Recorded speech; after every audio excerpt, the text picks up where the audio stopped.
Hello guys, welcome to షెరు ఐడియాస్కి.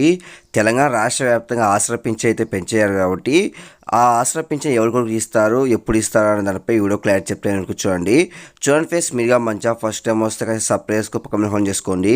ప్రతి ఒక్క likes share చేయండి. ఇంకా డైరెక్ట్ టాపిక్ తెలిపోతా.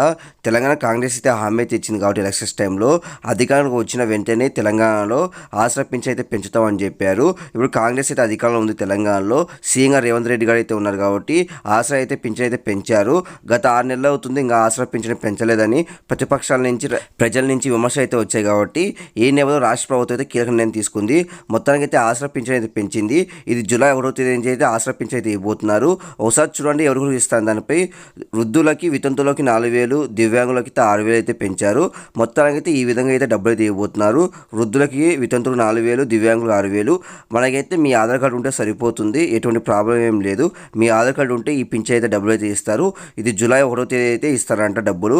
కాబట్టి మొత్తానికి అయితే మీ ఇంటి దగ్గరికి వచ్చి ఈ పింఛన్ అయితే ఇస్తారు. కాబట్టి ఇది ఒక శుభవార్త అని చెప్పొచ్చు. కాబట్టి చాలా మందికి ఈ విషయం తెలియదు. కాబట్టి ప్రతి ఒక్క లైక్స్ షేర్ చేయండి. ప్రతి ఒక్క సబ్స్క్రైబ్కు పక్కన చేసుకోండి. Thank you for watching.